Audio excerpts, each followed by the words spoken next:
Welcome to Cosmic Whispers, where cosmic mysteries come alive. Your journey beyond the stars begins now. Throughout history, humans have gazed at the night sky and wondered about our place in the cosmos. Ancient civilizations across the globe, from Mesopotamia to Mesoamerica, conceived of the universe as having distinct boundaries and a definite center. The Greeks imagined Earth at the center of nested celestial spheres. Medieval European cosmology placed our world at the focal point of creation. For millennia, this geocentric model seemed intuitively correct. After all, don't we observe the sun, moon, and stars revolving around us? The scientific revolution transformed this view. When Nicholas Copernicus proposed in 1543 that Earth orbits the sun rather than vice versa, he initiated a profound shift in our cosmic perspective. No longer could we consider ourselves at the center of all things. This Copernican principle, the idea that Earth occupies no special place in the universe, would become foundational to modern cosmology. Yet the questions persisted. If Earth isn't the center, then what is? Does the universe even have a center? Does it have boundaries, an edge beyond which nothing exists? These questions aren't merely philosophical musings. They strike at the heart of our most sophisticated scientific theories about the nature of reality. The answers involve concepts that stretch human intuition to its limits: four-dimensional space-time, cosmic inflation, and the geometry of the universe itself. Every great journey starts with a few brave explorers. Right now, Cosmic Whispers is just beginning, and your support means everything. If you enjoy unraveling the mysteries of the universe, hit subscribe. It's free and it helps us grow this community together. To understand whether the universe has a center or edge, we must first grapple with what we mean by the universe. Cosmologists define it as the totality of space, time, matter, and energy. Everything that exists has existed or will ever exist. But this definition doesn't tell us about its shape or structure. Our modern conception of the universe emerged in the early 20th century. Before then, many astronomers believed the Milky Way galaxy constituted the entire universe. This changed dramatically in 1924, when Edwin Hubble demonstrated that the spiral nebulae observed through telescopes were actually distant galaxies, island universes far beyond our own. The cosmos suddenly expanded beyond comprehension. And even more revolutionary discovery came when Hubble and others observed that these galaxies were moving away from us, with more distant galaxies receding faster. This pattern, now known as Hubble's law, suggested something astonishing. The universe is expanding. This expansion forms the cornerstone of the Big Bang theory, developed primarily by Georges Lemaitre and later refined by George Gamow and others. According to this model, the universe began approximately 13.8 billion years ago from an incredibly hot, dense state and has been expanding ever since. If the universe is expanding, it seems natural to ask, expanding from what? Is there a central point from which everything is moving outward? Could we identify the precise location where the Big Bang occurred, the center of the cosmos itself? The answer requires us to abandon some deeply held intuitions about space and time. To understand why, we'll need to explore Einstein's revolutionary theory of general relativity, which describes gravity not as a force, but as a curvature of space-time caused by mass and energy. This framework gives us the mathematical tools to analyze the universe's overall structure and evolution. In the next segment, we'll delve into how general relativity helps us understand cosmic expansion and why the common conception of the Big Bang as an explosion in pre-existing space is fundamentally misleading when considering whether the universe has a center. Albert Einstein's general theory of relativity, published in 1915, revolutionized our understanding of gravity and, by extension, the structure of the universe.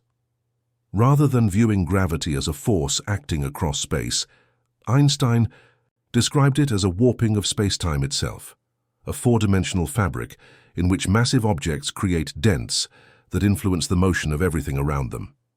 This profound insight provided cosmologists with the mathematical framework needed to model the universe as a whole. In the 1920s, Alexander Friedmann and Georges Lemaitre independently used Einstein's equations to demonstrate that the universe couldn't be static. It must be either expanding or contracting. When Edwin Hubble's observations confirmed expansion, cosmologists began developing models of a dynamic universe that evolved over time. The standard model that emerged, the lambda CDM model, lambda cold dark matter, describes a universe that began in an extremely hot, dense state and has been expanding ever since. But this expansion isn't like an explosion from a central point in pre-existing space. Instead, it's an expansion of space itself. To visualize this concept, cosmologists often use the analogy of a balloon with dots drawn on its surface. As the balloon inflates, all dots move away from each other, with more distant dots receding. Faster, precisely the pattern Hubble observed. Importantly, no dot on the balloon's surface occupies a central position. Each dot sees all others moving away, creating the illusion that it sits at the center of the expansion. This analogy helps explain why there's no center to the universe's expansion. Every galaxy, including our Milky Way, observes all other galaxies, moving away from it. An observer in the Andromeda Galaxy or in a galaxy billions of light-years distant would see exactly the same pattern we do, a universe expanding with themselves, apparently at the center. This isn't because all points are special, but because none are. The expansion occurs uniformly throughout space. But the balloon analogy has limitations. Unlike a balloon's two-dimensional surface, expanding in three-dimensional space, our universe's three spatial dimensions aren't expanding into anything we can conceptualize. There's no outside to the universe in any meaningful sense. This leads to a counterintuitive conclusion. The Big Bang didn't happen at a specific location. It happened everywhere simultaneously. Every point in today's universe was present at the moment of the Big Bang, just unimaginably closer to all other points. But wait, you might object. If we could rewind the cosmic film, wouldn't everything converge to a single point, the center of the Big Bang? This intuitive reasoning fails because it assumes space and time existed before the Big Bang. According to our best understanding, space and time themselves came into existence with the Big Bang. There was no before and no outside in any physical sense we can define. Einstein's equations break down as we approach the first fraction of a second after the Big Bang, the so-called Planck epoch, lasting from time 0 to 10 to the negative 43 seconds. During this period, quantum effects become significant at cosmic scales, requiring a theory of quantum gravity that we've yet to fully develop. Leading candidates include string theory and loop quantum gravity, both suggesting space and time themselves emerge from more fundamental quantum processes. Even without a complete theory of quantum gravity, general relativity gives us clear answers about cosmic centers. There is none. The universe's homogeneity and isotropy, its sameness in all locations and directions when viewed at sufficiently large scales, is one of its most fundamental features. Observations from the cosmic microwave background radiation, CMBR, confirm this remarkable uniformity, showing temperature variations of just 1 part in 100,000 across the entire observable universe. But what about the edge of the universe? Does space simply end somewhere? And if so, what lies beyond? To answer these questions, we need to explore the shape of the cosmos itself. When we ask whether the universe has an edge, we're really asking about its global geometry, its overall shape. Just as the surface of Earth appears flat locally but is actually curved into a sphere globally, space itself could have a shape. That becomes apparent only when viewed at the largest scales. General relativity tells us that space can have 3 possible geometries: flat, positively curved, like a sphere, or negatively curved, like a saddle. The actual geometry of our universe depends on its density. Specifically, how the average density compares to a critical value. If density exceeds this critical value, space curves back on itself like a sphere. If density falls below it, space curves like a saddle. At exactly the critical density, space is flat. Decades of increasingly precise observations, particularly from satellites measuring the cosmic microwave background radiation, such as WMAP, Wilkinson microwave anisotropy probe, and Planck have revealed our universe's geometry with remarkable precision. The data indicate our universe is flat to within a margin of error of less than 0.4%. This flatness is actually puzzling. It requires the early universe's density to be tuned to the critical value with extraordinary precision, a mystery that the theory of cosmic inflation helps address. In a flat universe, parallel lines never meet, and the internal angles of a triangle sum to 180 degrees, just as we learned in high school geometry. But flatness doesn't tell us everything about the universe's shape. A flat piece of paper can remain flat while being folded into a cylinder or a torus, donut shape. Similarly, our universe could be flat, but still have a compact, finite shape, if space connects to itself. This brings us to the crucial distinction between the universe's geometry and its topology. Geometry describes local curvature, while topology describes the global connectedness of space. Our universe could be finite, but boundless, just as the surface of a sphere is finite but has no edge. An ant walking on a sphere never reaches a boundary. It can continue forever, eventually returning to its starting point. So could our universe wrap back on itself like this?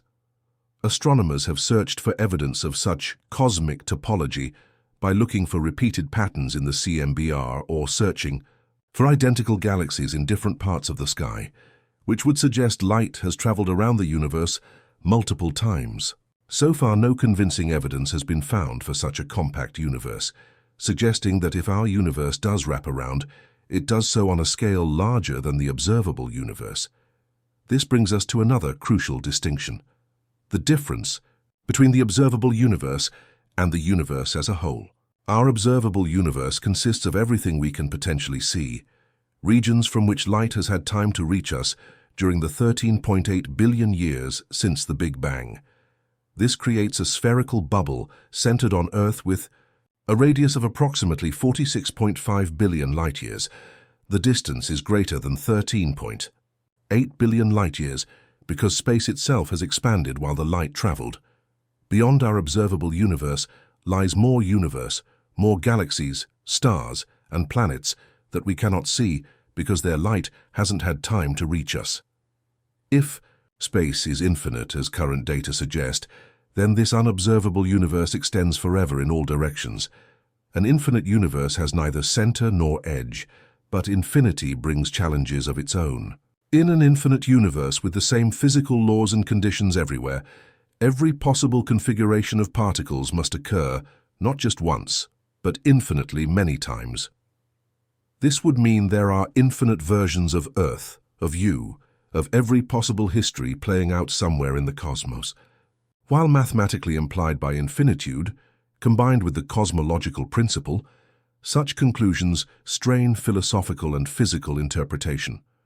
Some theorists have proposed that infinity might be avoided even in a flat universe through exotic topologies, ways space might connect to itself. Others suggest quantum effects might impose some ultimate limit on how large physical space can be. Still, others embrace the implications of infinity, seeing in them profound questions about determinism, identity, and the nature of possibility itself. While the universe may be infinite, our view of it is decidedly finite. This limitation creates what cosmologists call horizons, boundaries to what we can observe that have profound implications for our understanding of cosmic centers, and edges. The most fundamental of these is the particle horizon, which encompasses all regions of space from which light or any other signal could have reached us since the beginning of the universe. Given the finite age of the universe, 13.8 billion years, and the finite speed of light, this horizon is necessarily limited. The particle horizon currently extends about 46.5 billion light-years in all directions.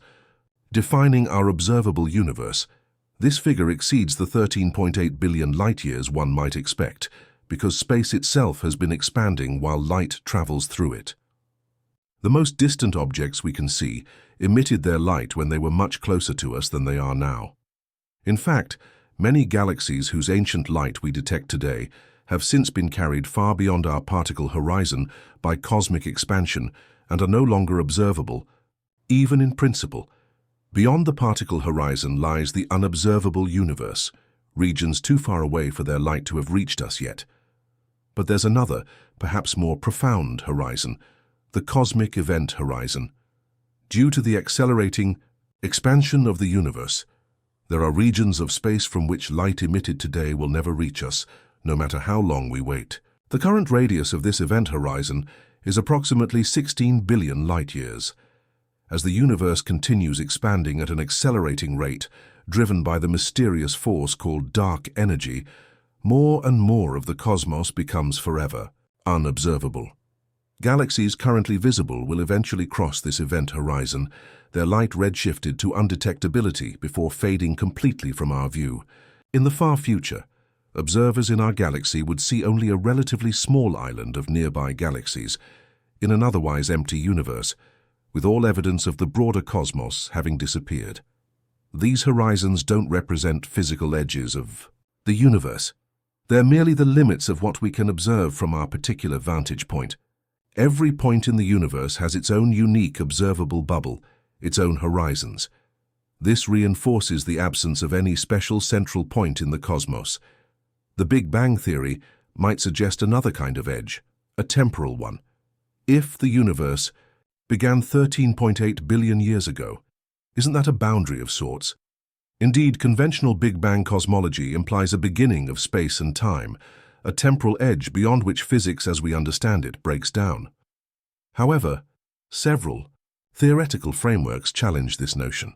Eternal inflation posits that our observable universe is just one bubble in an eternally inflating multiverse, where new universes are constantly nucleating. Cyclic universe models propose that the Big Bang wasn't the beginning, but merely a transition from a previous cosmic phase. String theory and loop quantum gravity suggest mechanisms by which the apparent beginning could be connected to prior states through processes beyond our current physics. These speculative models remain unconfirmed, but they highlight how the question of temporal boundaries remains open in modern cosmology. Even without invoking such models, the conventional Big Bang theory doesn't describe an edge in space, only a moment when space itself came into existence everywhere at once. What about boundaries between our universe and others? Multiverse theories propose that our universe might be one of many in a vast cosmic landscape. These other universes wouldn't exist elsewhere in our space. They would have their own separate spacetimes, disconnected from ours, except perhaps through exotic quantum processes. The boundaries between universes in such theories wouldn't be locations you could visit or borders you could cross. They would be more like different phases of reality, separated by dimensional barriers rather than spatial distances. While multiverse theories remain speculative, they're motivated by serious theoretical considerations in particle physics, string theory, and inflation.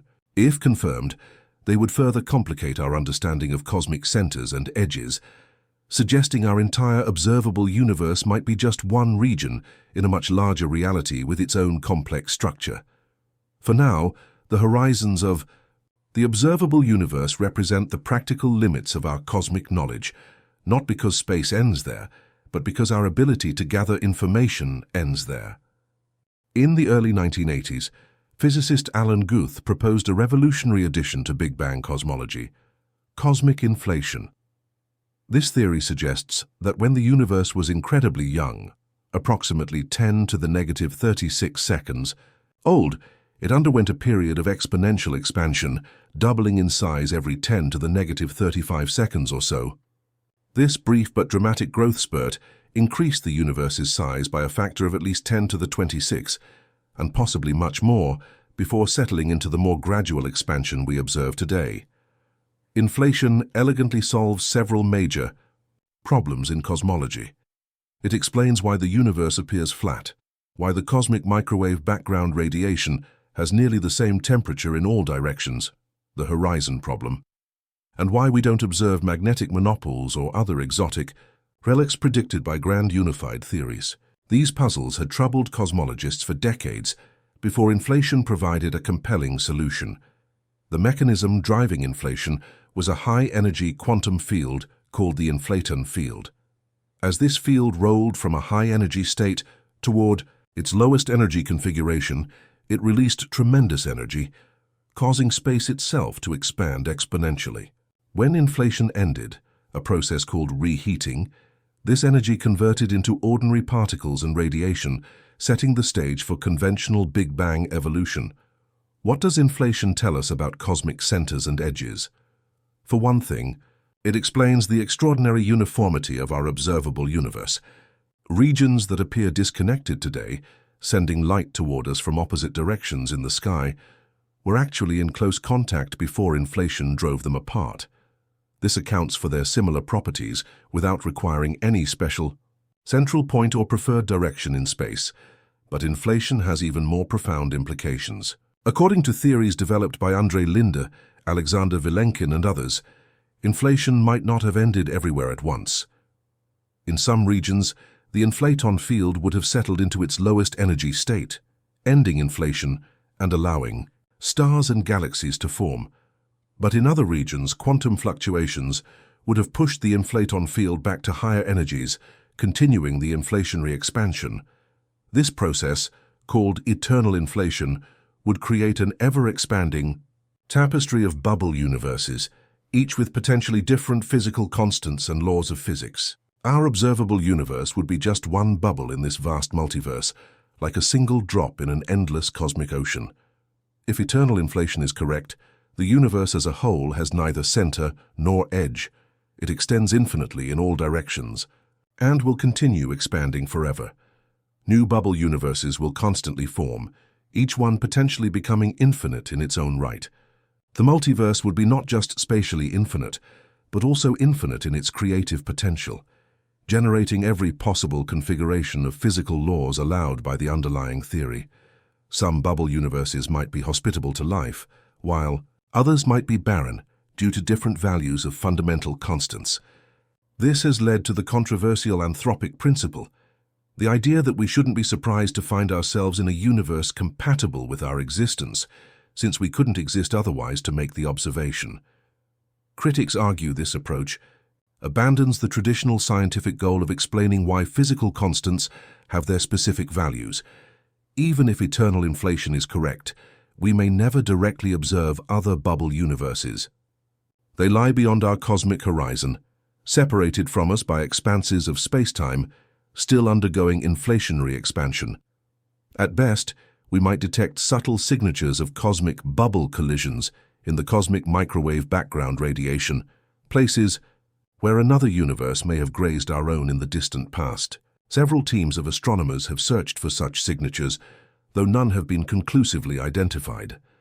Other multiverse theories arise from string theory, which suggests our universe has extra spatial dimensions curled up so tightly we don't notice them. String theory's mathematical consistency requires about 10 to the 500 different possible configurations of these extra dimensions, each potentially creating a universe with different physical laws. If all these possibilities are physically realized, the result would be an enormous landscape of universes, a multiverse of staggering diversity. Whether arising from eternal inflation or string theory, the multiverse concept represents perhaps the ultimate dissolution of the idea of cosmic centrality. Not only would our location in space-time not be special, but even the particular laws of physics we observe would be just one set among countless others.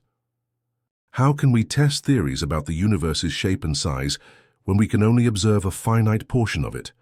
This fundamental challenge drives modern observational cosmology, where scientists devise increasingly sophisticated ways to probe cosmic geometry and structure. One of the most powerful tools is the cosmic microwave background radiation, CMBR, the afterglow of the Big Bang itself. This faint radiation permeates the universe, reaching us from all directions with remarkable uniformity. Tiny temperature fluctuations in the CMBR, just 1 part in 100,000, provide a wealth of information about cosmic geometry and composition. The CMBR's temperature fluctuations form patterns of different angular sizes in the sky. The typical size of these patterns, particularly the position of the first acoustic peak in what cosmologists call the power spectrum, reveals the universe's curvature. If space were positively curved like a sphere, these patterns would appear larger than in a flat universe. If negatively curved like a saddle, they would appear smaller. Missions like WMAP and Planck have measured these patterns with extraordinary precision, confirming that our universe is flat to within a 0.4% margin of error. This remarkable flatness is actually a puzzle in itself. It requires the early universe's density to have been tuned to the critical value with extraordinary precision, a fact that cosmic inflation helps explain. Beyond studying the CMBR, cosmologists use several other techniques to probe cosmic geometry. Baryon acoustic oscillations, BAO, sound waves that propagated through the early universe and froze into a characteristic pattern, provide a standard ruler for measuring cosmic distances and expansion history. Type Ia supernovae serve as standard candles, whose consistent brightness allows precise measurement of cosmic expansion rates, leading to the Nobel Prize-winning discovery of accelerating expansion in 1998. Gravitational lensing, the E, bending of light by massive objects, creates distinctive patterns that depend on cosmic geometry. The distribution of galaxies across space, their clustering patterns and large-scale structure, also encodes information about the universe's shape and expansion history. Future observatories will push these techniques to new levels of precision. The Nancy Grace Roman Space Telescope, scheduled to launch in the mid-2020s, will conduct unprecedented surveys of distant galaxies to refine our understanding of dark energy, the mysterious force driving cosmic acceleration. The Vera C. Rubin Observatory in Chile will map billions of galaxies, providing the most detailed picture yet of large-scale cosmic structure. These observations will help resolve several key questions in cosmology. Is dark energy constant over time, or does its strength evolve? Does the universe's flatness extend beyond our observable horizon? Could space have a more complex topology, connecting distant regions in unexpected ways? Some answers might come from gravitational waves, ripples in spacetime first detected by LIGO, Laser Interferometer Gravitational Wave Observatory, in 2015. Future gravitational wave observatories might detect primordial gravitational waves from the universe's first moments, potentially revealing details about inflation and even pre-inflationary states. Quantum gravity, the elusive theory unifying quantum mechanics and general relativity, remains the holy grail of theoretical physics. Leading candidates include string theory and loop quantum gravity, both suggesting space and time themselves emerge from more fundamental quantum structures. If verified, these theories could transform our understanding of cosmic beginnings and boundaries. What if observations reveal our universe isn't flat after all? Even a slight positive curvature would mean our universe is finite though boundless, like the surface of a four-dimensional hypersphere. If negatively curved, it could be infinite, but with a distinct geometry affecting light paths and cosmic evolution in detectable ways. Some theorists propose even more exotic possibilities. Our universe might be embedded in a higher dimensional bulk space, with gravity able to leak into these extra dimensions, an idea potentially testable through precise gravity measurements. Alternatively, our four-dimensional spacetime might be a brain floating in a higher dimensional space, occasionally colliding with other brains in cosmic events that could leave detectable signatures. These possibilities highlight how questions about cosmic centers and edges extend beyond conventional three-dimensional space into the realm of extra dimensions and quantum gravity, frontiers where our intuitions often fail, but mathematics and observation can still guide us toward truth. The absence of a cosmic center or edge has profound philosophical implications that extend far beyond astronomy. It continues the Copernican revolution, the gradual displacement of humanity from any privileged position in the cosmos, and challenges us to find meaning in a universe of staggering scale and complexity. When Copernicus suggested Earth orbits the Sun rather than vice versa, he initiated what Carl Sagan later called the great demotions of human self-importance. Darwin's theory of evolution removed humans from their pedestal as special creations. Modern cosmology, completes this process by revealing that not only is Earth not central, nor our Sun, nor our galaxy, but in fact, nothing is central. The universe has no preferred location, no special vantage point. This cosmic democracy of place might seem humbling, even disturbing. The philosopher Blaise Pascal famously wrote of being terrified by the eternal silence of these infinite spaces. But there's another perspective. The absence of a cosmic center means no place is inherently more significant than any other. The meaning and significance we find in our corner of the cosmos isn't diminished by its non-central location. It's entirely compatible with it. The mind-bending scales of cosmic space and time force us to confront the limits of human intuition. Our brains evolved to navigate savannas and social relationships, not to naturally comprehend billions of light years or multidimensional space-time. The mathematician James Sylvester noted this gap between intuition and reality when he wrote, "May not music be described as the mathematics of the sense, mathematics as the music of the reason?"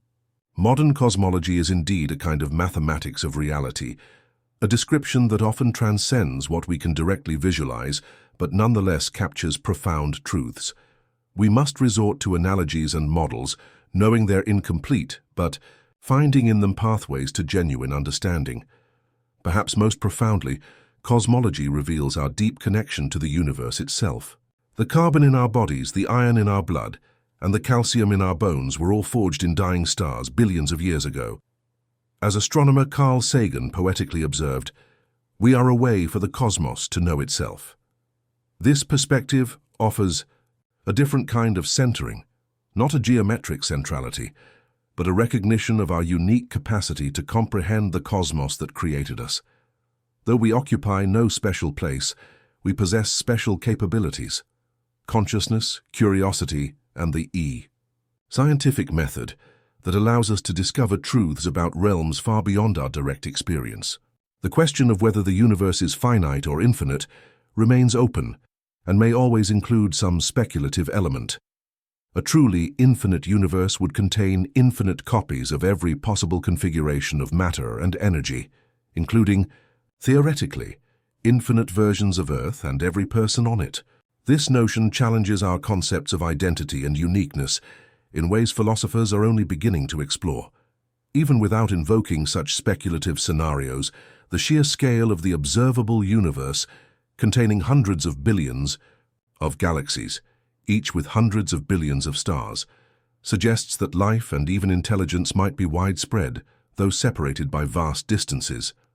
The potential existence of a multitude of civilizations across cosmic space raises questions about humanity's place in a potentially crowded universe, a modern version of the ancient question of our cosmic significance.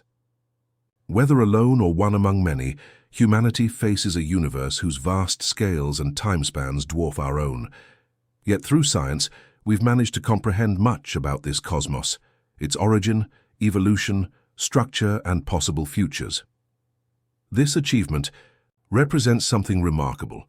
Consciousness evolved on a tiny planet around an ordinary star has managed to understand the universe on its largest scales. The story of modern cosmology is thus both humbling and empowering. We are vanishingly small within the cosmic expanse, occupying no privileged location, yet we've developed the intellectual tools to understand our place with unprecedented clarity and accuracy. We've discovered that while the universe may have no center in space, it has developed creatures capable of centering themselves through understanding, finding meaning not in location, but in comprehension. Perhaps this is the ultimate answer to questions of cosmic centers and edges. There are none in the geometric sense, but in creating beings capable of asking these questions and seeking their answers, the universe has developed something arguably more profound, points of comprehension from which the cosmos can be known, appreciated, and perhaps even cherished. As we continue exploring these frontiers, both scientific and philosophical, we carry forward humanity's oldest quest, to understand our place in the cosmos and find meaning in the extraordinary fact of our existence within it.